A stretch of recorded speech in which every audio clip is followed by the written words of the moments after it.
ngalan ng Ama at ng Anak at ng Espiritu Santo. Amen. Sumainyo ang Panginoon.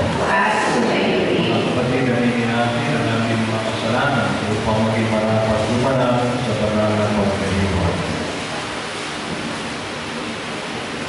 Dinaamin ko Sa mga pangyari ng Diyos at sa inyo mga kapatid, na lubha akong nagkasala sa isip, sa salita at sa gawa, at sa aking pagkukulang.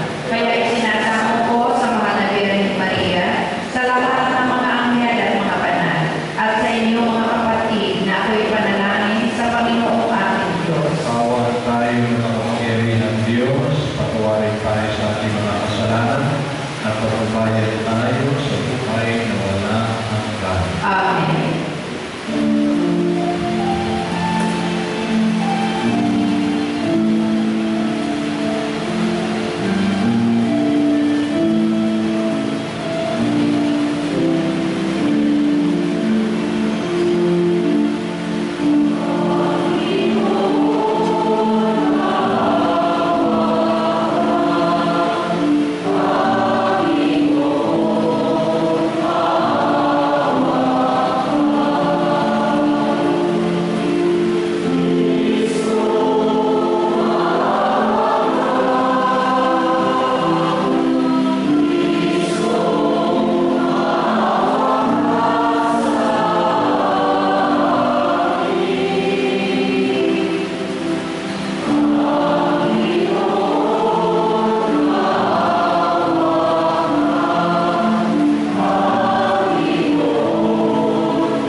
Ulitin natin ang pagbuhay.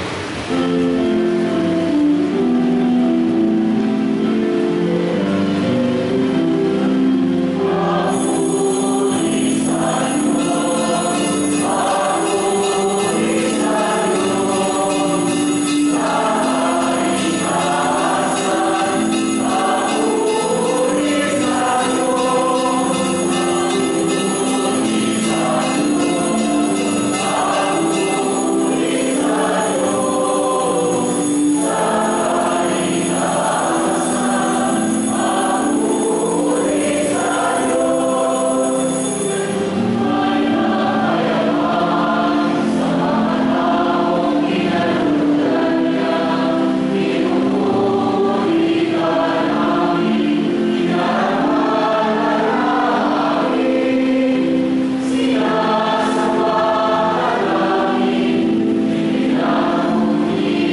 Ipagkaloob mo pakundangan sa patuliran at pagdalangin sa Jose na maganap namin ang nagawa ng iyong iniatas at makampanangin ang katipalan na iyong ipinanako sa pamamagitan ng Jesucristo kasama ng Espiritu Santo magpa sa walang hanggan. Amen.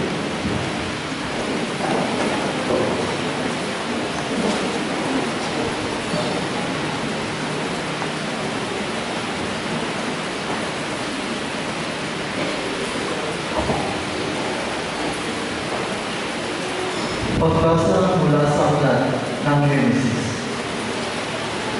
Sinabi ng Diyos, ngayon, dalangin natin ang tao. Ating gagawin siyang kalarawan natin. Siya ang mamahala sa mga isda, mga ibon, at lahat ng hayop, maging maaw o mailaw, malaki o maliit.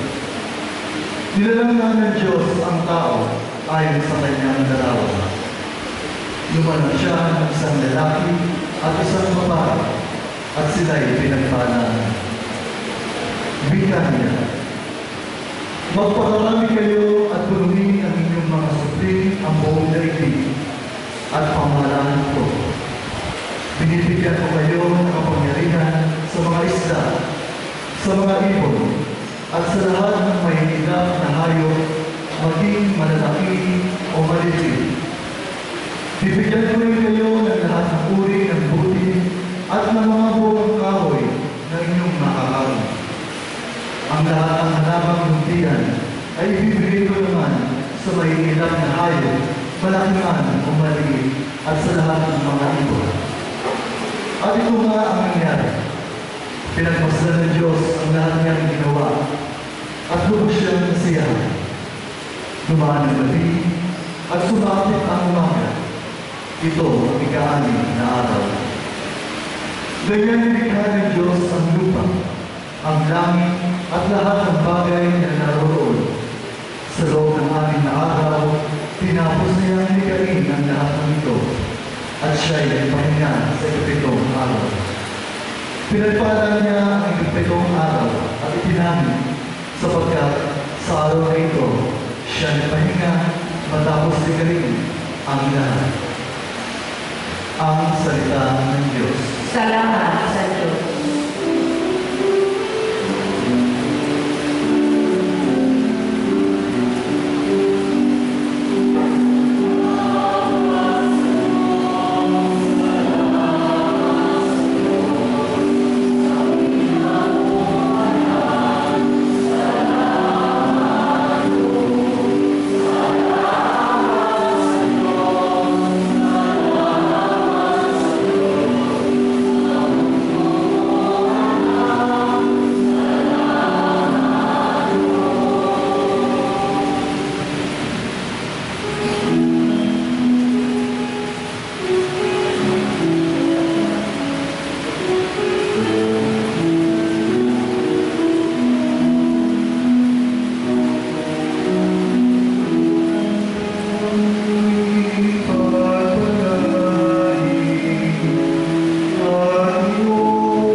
isang araw.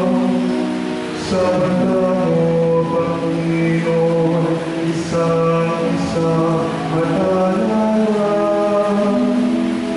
Isang salig sa pagdamag na ito ay lumaran. Kung kami papanalangin, Hari mo pagtagumpayin. Yamang itong buhay namin, magiging ang napapanahon. Italing sa isip namin upang kami ay puno. Hanggang kailan pa ako titigsin niya nilagay nitong iyong mga lingkod sa gitna ng kahirapan. Kung kami papanalangin, Hari mo pagtagumpayin. Kung magay pa naman yung wagas mong pag-ibig, at sa buong buhay namin may ganap ang aming hari. Ipakita sa lingkod mo ang dakila mong gawain.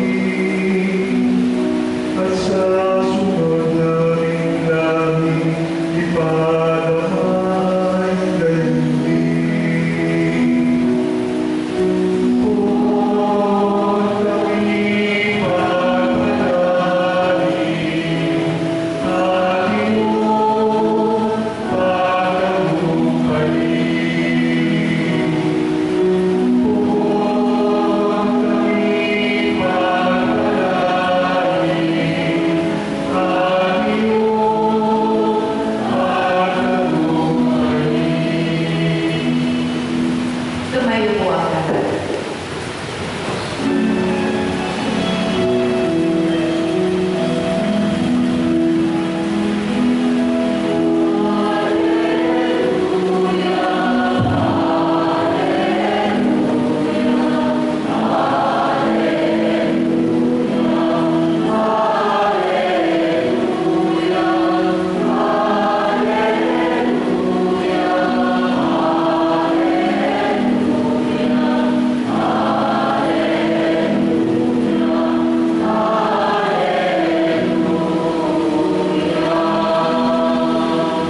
Manunubos naming mahal, salamat sa iyong patnubay at paglinang araw-araw.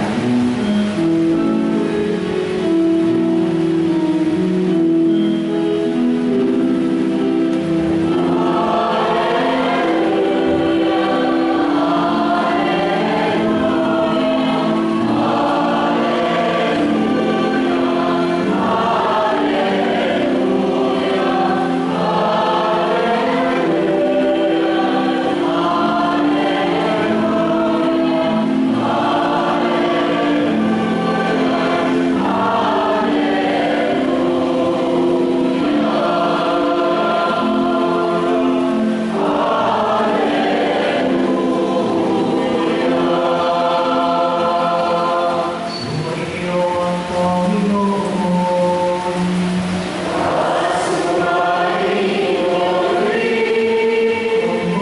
Ang balita ng Panginoon ayon kay San Mateo.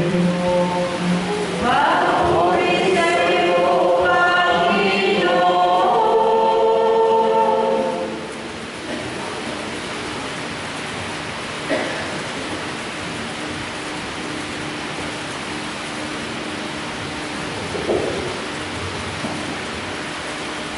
Noong panahon iyon, umuwi si Jesus sa kanyang bayan at nagturo sa kanilang sinagoga. Nagtaka ang mga nakari sa kanya. Sabi nila, saan mo kumuha ng karunungan ng taong ito? Paano siya nakagawa ng kababalaghan? Hindi ba ito ang anak ng karpintero? Hindi ba si Maria ang kanyang ina at sina Santiago, Jose, Simon at Judas ang kanyang mga kapatid na lalaki? At dito nakatira ang kanyang mga kapatid na babae, hindi ba? Saan niya natutunan ang lahat ng ito? At ayaw nilang ilalabin siya. Kaya sinabi ni Jesus sa kanila, ang propeta ay ginagalang kahit saan, liban sa kanyang sariling bayan at sa kanyang sariling sambayanan. At dahil sa di nila pagsampalataya, hindi siya gumawa ng maraming kababalaghan. Ang mabuting balita ng Panginoon. Pinupuri ka namin, Panginoong Jesucristo. Magsipo po ang lahat.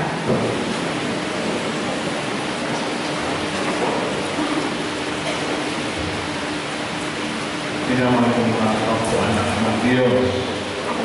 Sa unang pagpasok po ay pinakit kung paano nilikha ng Diyos ang sanlibutan, nilikha ang tao, at inutusan na laguin ang sanlilikha at pagkatapos ay sa ikatitong araw ay nagpahinga ang Diyos. Sa ating mga Ebanghelyo, pinakita ko paano si Jesus ay hindi tinanggap ng kanyang kababayan. Si Tito ay anak ng isang karpintero.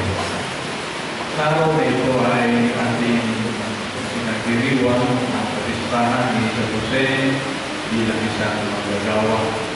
At sa araw na ito ay ating pinagdiriwang din ang araw ng mga manggagawa dito sa ating bansa. Kapatirin sabi ay pinararangalan natin ang mga manggagawa. Lalo higit dito sa ating simbahan, pinararangalan natin yung mga manggagawa, lalo higit na mga katulad ni San Jose, nagpapalat ng dugo at nagpapatulog ng pawis upang may bigay na kita para sa mga mahal sa buhay. Ang ating Papa, si Papa Francisco, ay may paboritong estatwa ni San Jose. Si San Jose na natutulog. Ang ating estatwa ay si San Jose na magagawa. Merong daladalang gamit sa paggawa na gamit ng karpintero. Yung paborito ng Papa ay si San Jose, tulog. At nakakita ng magagawang tulog.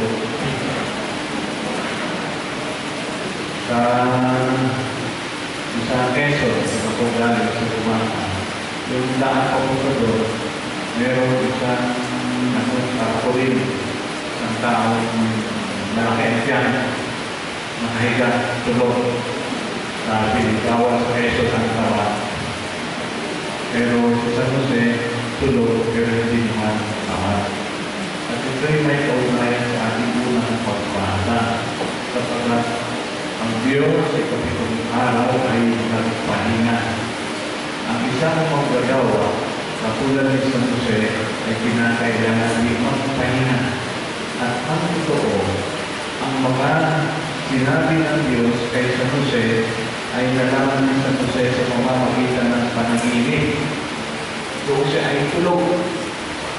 Kaya si San Jose sa kanyang pagtulog ay ginamit ng Diyos ang pagtulog ni San Jose upang makipag-ugnayan sa kanya.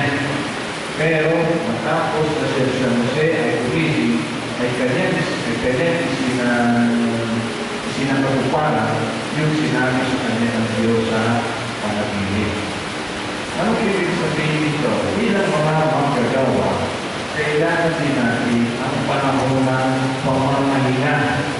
Kailangan din natin ang panahon na tayo ay tumibigil sa ating pagkatrabaho sapagkat hindi na ang trabaho ay makakipag-inarap. Hindi lahat ng trabaho ay kapakipagkinabang. Ang trabaho na kapakipagkinabang ay yung naayon sa kalooban ng Diyos. At ano natin malalaman ang kalooban ng Diyos kung hindi tayo mananahimik, kung hindi tayo titigipunan, kung hindi tayo magkikilay-kilay, kung hindi tayo magkakasal. Maraming mga ginagawa natin na ginagastusan natin ang pera, ginagastusan natin ang ating effort, ginagastusan natin ang ating panahon na sa katapos-tapusan, bago tayo mamatay, kung titignan natin, i-retire na yan, pinabang, sayang, at ang pangatlo ay hindi lang sayang, hindi dapat ginawa, bawal. Malapag sa kalooban ng Diyos. Kaya may mga gawain na ayon sa kalooban ng Diyos, may mga gawain na sayang, nagsasayang ng ayon ng panahon, ng talim at yaman, at may mga gawain na bawal, kasalanan. Itong nakaraang mga araw, sa dyaryo, naroon natin, baka natin, yung tungkol kay Veloso. O ayan. Isa sa mga pamibigat na gawain, yung bawal, hindi naman bawal, kasalanan, ay yung drug trafficking at mga human trafficking. Naintindihan natin yung drug trafficking at lahat ng gumagamit ng drug, lahat ng nagtitinda, lahat ng putos, lahat ng may kaugnay sa drug, ito ay kasalanan. Yung human trafficking ay yung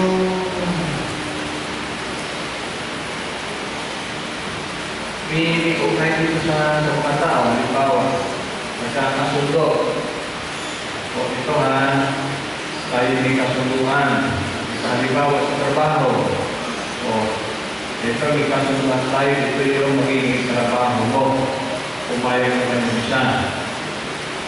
Pagdating ko sa magkatrabaho ay ito po yung magiging trabaho. Hindi ayon sa pagkasunduan. Wala na magawa yung mga nangyayari sa mga sabi. Inaalis yung mga sabi, yung mga passport, yung ano. At ano nangyayari? Iba ang pinupuntahan ng trabaho kaysa kung saan pagkasunduan. Bakit? Nadaya. Yung iba naman, hindi naman nadaya, pero pumayag ka lang sapagkat tinakot. Yung iba naman, ay hindi naman talaga dapat ang pagpapalor. Halimbawa, minustidad, pinagtrabaho ko, may mga ginagawang katulong, ang maliit na mga bata pagkagawa ng katulong. Yun bawal din yun.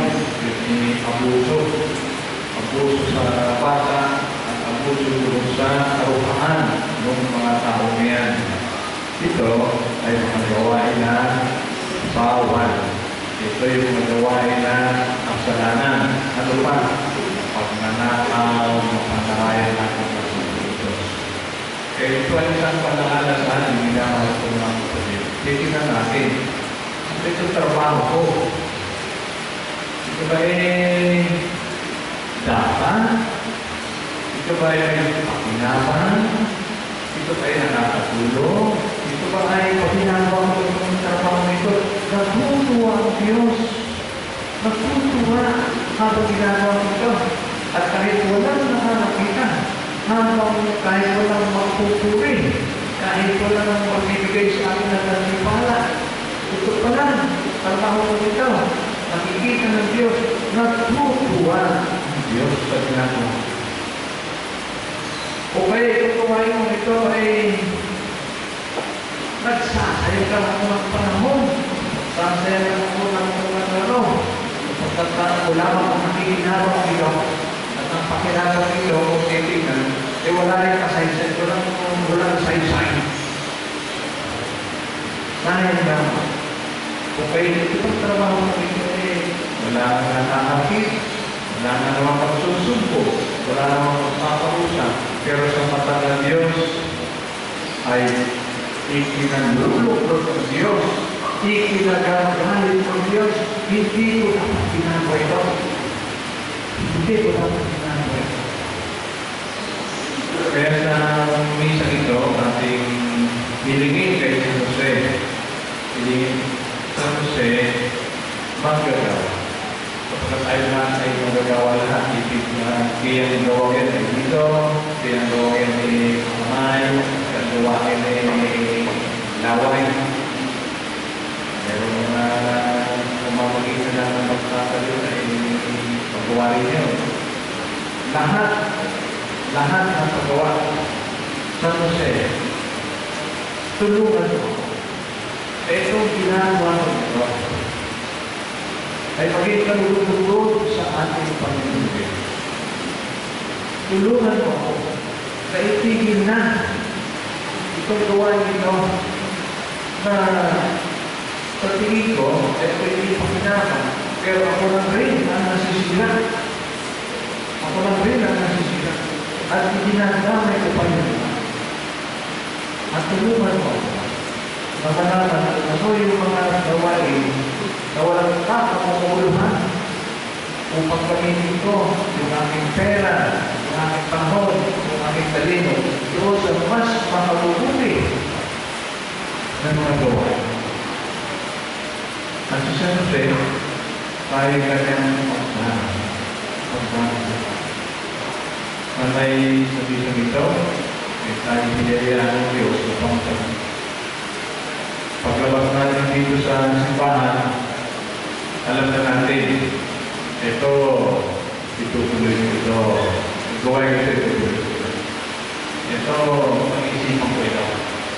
Minuda ako dito eh. Kaya lang ako dito sa kapera eh. Ito, mabigat man, masakit man, pero iwan ko ito. Masama ito. Masama ito. Iwan ko ito.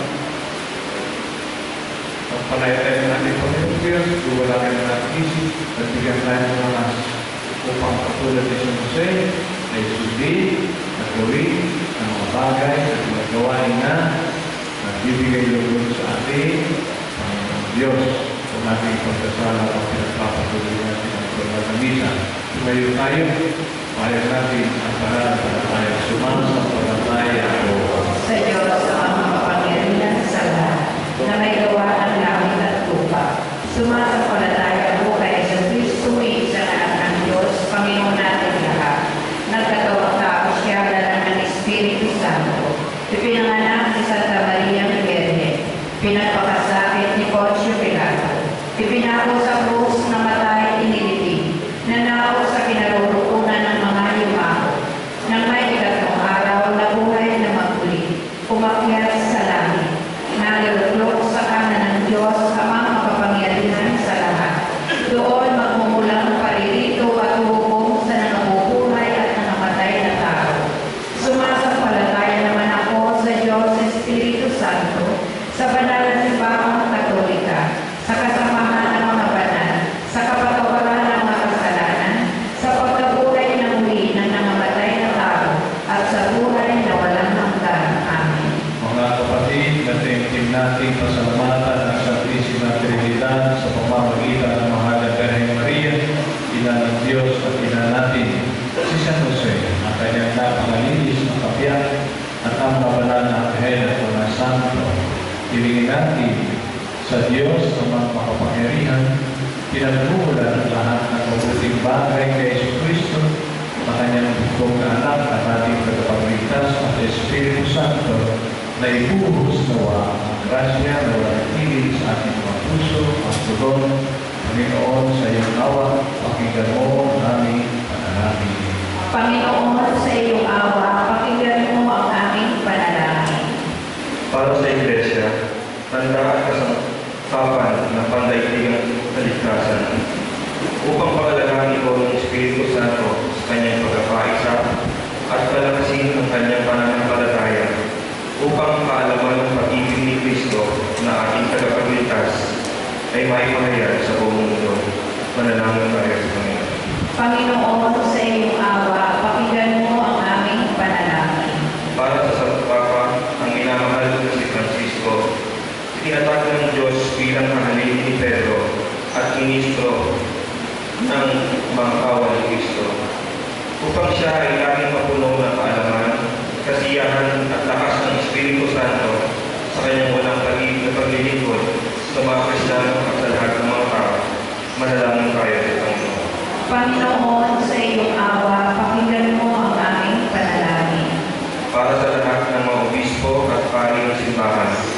upang sa liwanag ng biyayang dulot ng diwa ng karunungan at sa halimbawa ni San Jose, sila ay maging tunay na mga saksi ng wika, katotohanan at buhay, at palagian ng sumikap ng walang kapaguran at paggawa upang mapalaganap ang kaharian ng Diyos.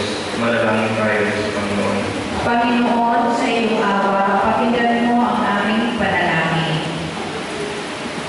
Para sa mga may tungkulin sa pamahalaan, upang sa diwa ni San Jose ay malaman nila kung paano pabanalin ang kanilang mga pangkaraniwang at profesional na gawain, upang baguhin ng inyo ang lahat ng mga pangyayari sa kanilang buhay at gawain itong pagkakataon para mahalin ang Panginoon at pag-ingkuran ng simbahan, ang Santo Papa at ang lahat ng kaluluwa na may kasiyahan at kapayapaan.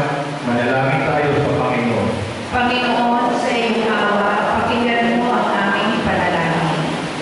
Para sa lahat ng Katoliko, upang sila ay manatili sa kalaman na sila ay tinatawag ng Diyos sa kabanalan at pinahayag ang mabuting balita ng ating Panginoon sa lahat ng dako ng daigdig sa pamamagitan ng pagbabanal sa kanilang profesional na trabaho at pangkaraniwang tungkulin ng bawat Kristiyano.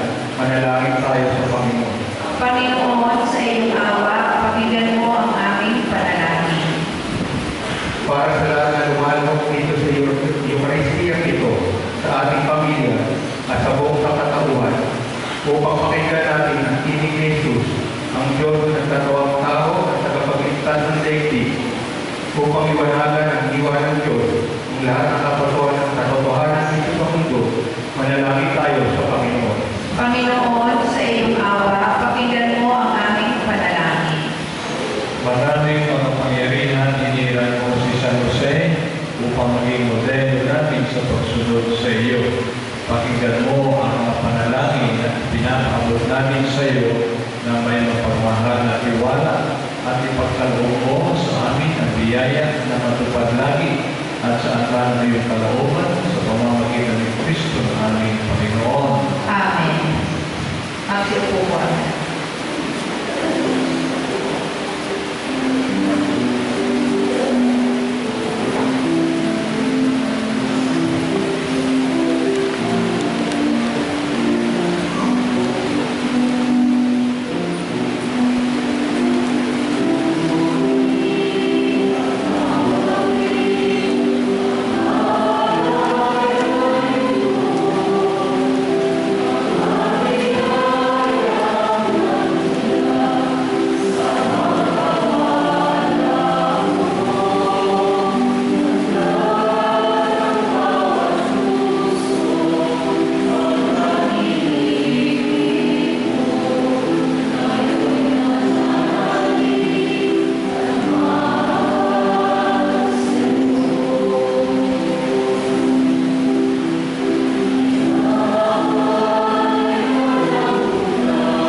Tumayo po ang lahat.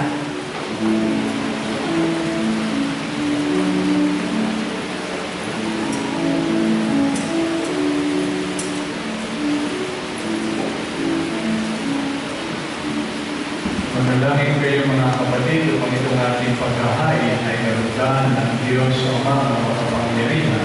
Tanggapin nawa ng Panginoon itong pagkakain sa iyong mga kamay, sa kapurihan niya at karangalan sa ating kapakinabangan at sa buong sambayanan niyang banal. Ang maraming lumikha, dumudulog kami sa iyong katakilaan upang ang kapangyarihan mo ipinahahayag sa paghahain ng mga alay para lumitain si San Jose, ang manggagawa, ay magdulot sa amin ng pakikinabang sa kaloombong kaligtasan sa pamamagitan ng Yesu Cristo kasama ng Espiritu Santo bago sa walang hanggan. Amen. Sumainyo ang Panginoon. At sumayo rin. Tinaas sa Diyos sa inyong puso at diwa. Tinaas na namin sa Panginoon. Pasalamatan natin ang Panginoon ating Diyos. Marapat na siya ay pasalamatan. Maraming makapangyarihan, tunay ng marapat na ikaw ay aming pasalamatan sa pamamagitan ng Yesu Cristo na aming Panginoon. Ngayon si San Jose ang manggagawa ay pinararangalan sa pamumuhay niyang totoo uliran at sa pagiging maasahan sa panunungkulan. Kaya si Yesu Cristo na maasahan sa katapatan ay inihahayag sa pangangasiwa sa sambayanan. Ang marasakit ng mga ulirang tagapangasiwa noon ay nagpapatuloy